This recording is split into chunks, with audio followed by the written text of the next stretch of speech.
Hello and welcome to the Blue Eclipse Top 10. This is our final favorite Top 10 list of 2018, that being video games. Instead of it being one of us giving our individual opinion, each of us is going to chime in. We have devised a list of top 5s, because a top 10 list would be very difficult to do with the amount of opinions we have here at the table. But we have a top 5 list, all organized. All of our opinions have been weighed properly, and you're going to be here to listen. I still believe your opinions are invalid. Hey! We'll see.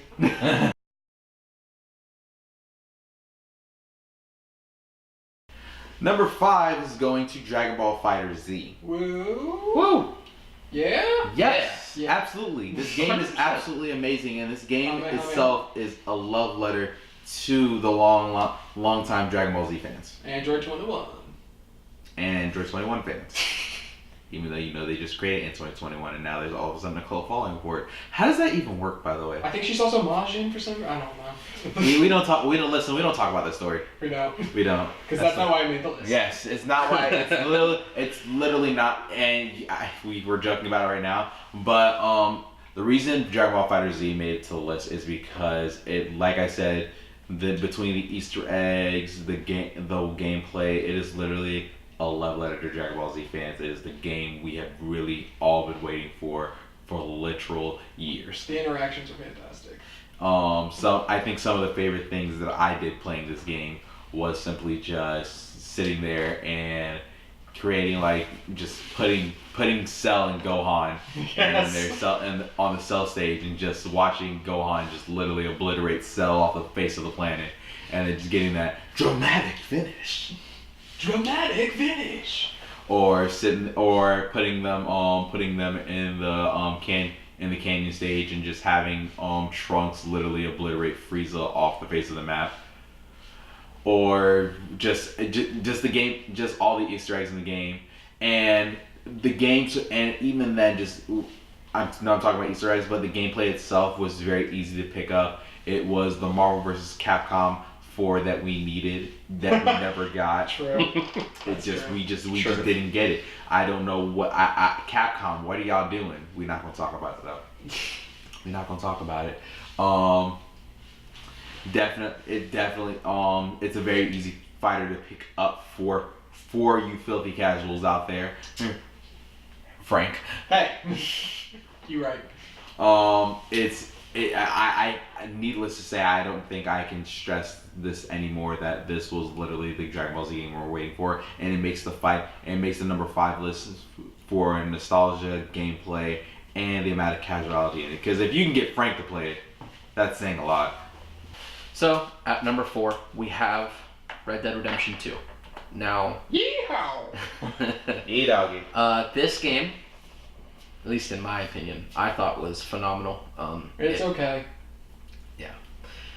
It definitely would be higher up on my personal list, but due to this being collective, we've agreed to put it at least in the top 5, which is good. I think Rockstar really put a lot of effort and polish into making this game what it is. Rockstar's formula for open world is something that I find compelling a lot of the time, and I was a huge fan of Red Dead 1, and I think Red Dead 2 took everything from Red Dead 1 and made it better. Story, graphics, gameplay, everything. From the fact that your horse doesn't just magically teleport in, but it is something you actually have to take care of and worry about, to Arthur Morgan himself, which I am so glad that he won for Best Voice Actor at the Video Game Awards, because his performance Well, I have a southern accent.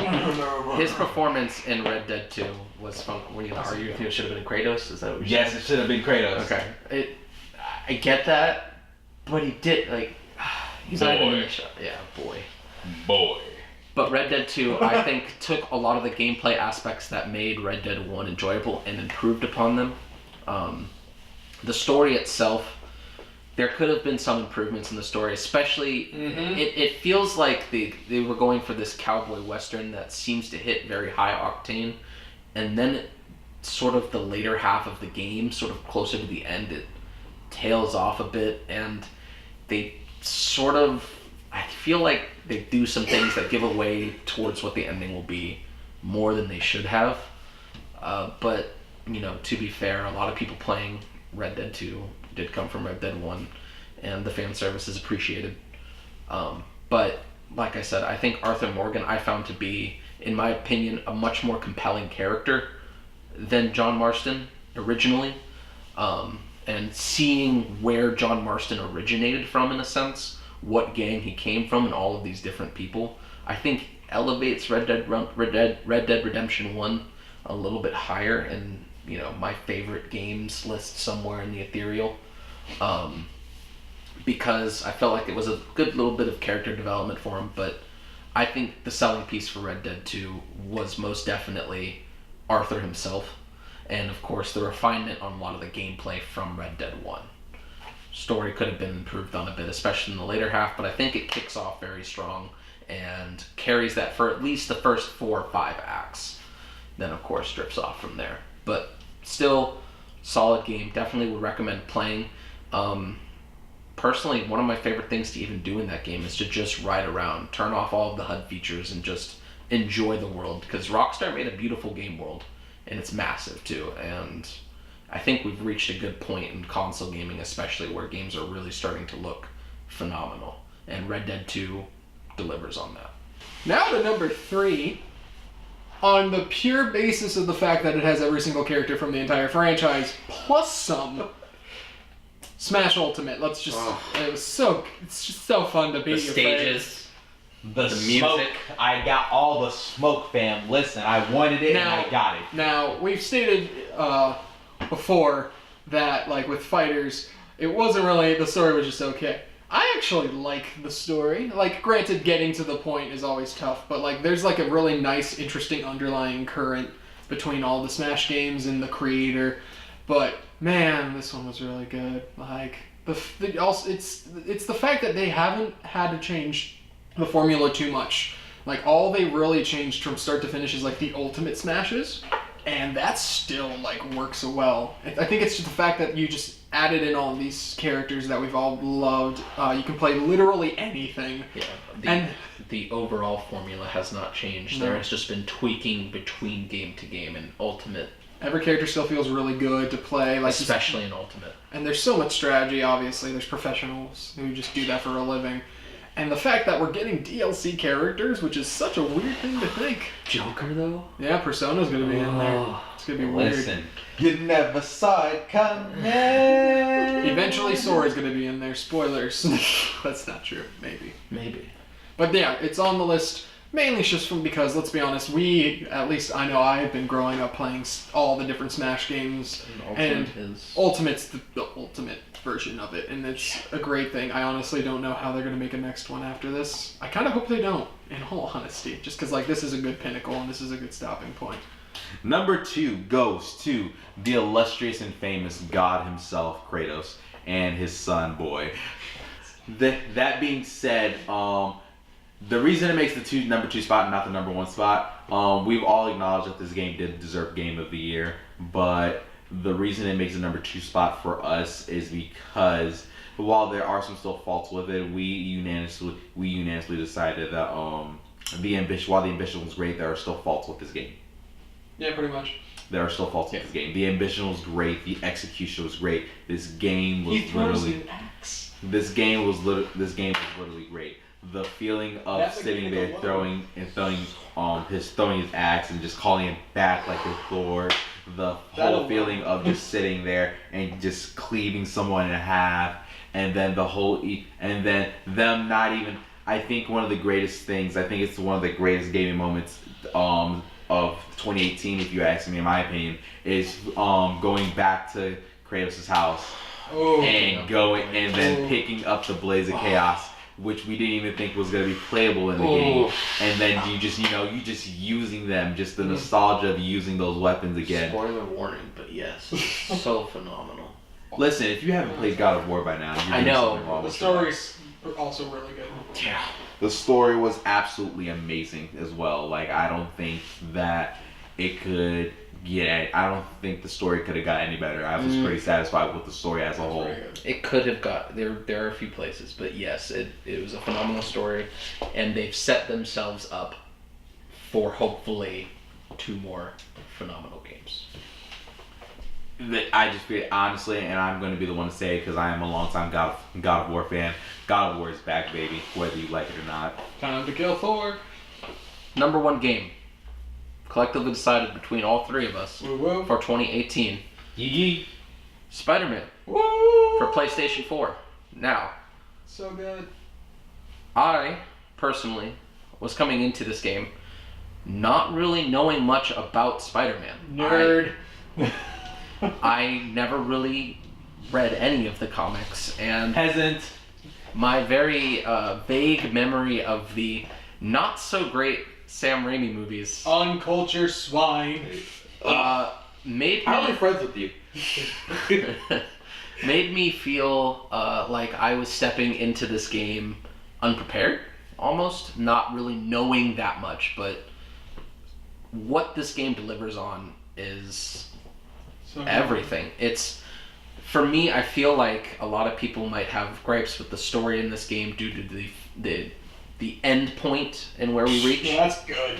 I thought it was fantastic So too. good. But I think what Spider-Man encompasses is the journey, not so much the destination for the entirety of the game.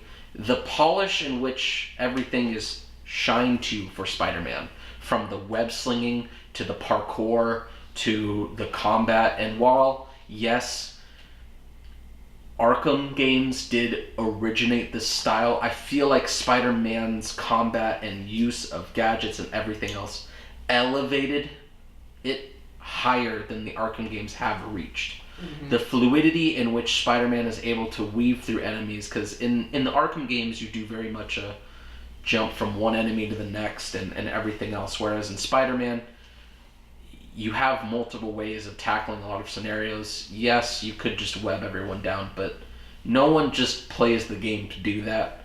You play the game to be Spider-Man, and the fact that you can incorporate so much air combat, which I think was the best part of combat for me.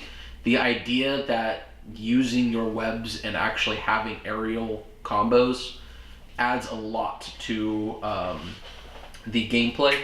And I think the best system that Spider-Man took from Arkham and perfected was the perfect dodge system. The idea... Spider Sense? Yeah, Spider Sense, I think, just works phenomenally for this sort of combat system. Mm-hmm. And, I mean, it's just fun to sling around the city so as Spider-Man, you know? And while, yes, I 100%ed the entire game as well as all the DLC, not bringing up DLC into this, but in the main game, going for 100%, there are a couple things that are slightly repetitive, maybe the crimes and stuff like that, you know, but I think that where they are with the game at the moment, whenever they release the next Spider-Man game, because I really hope that, I believe it's Insomniac, does the next Spider-Man game, there's so many things that they can improve upon, you know, even with all the details and web swinging and everything else. I feel like they could go steps further. They could make web swinging more advanced. They could make a lot more of the crimes a little more involved, especially the car chases.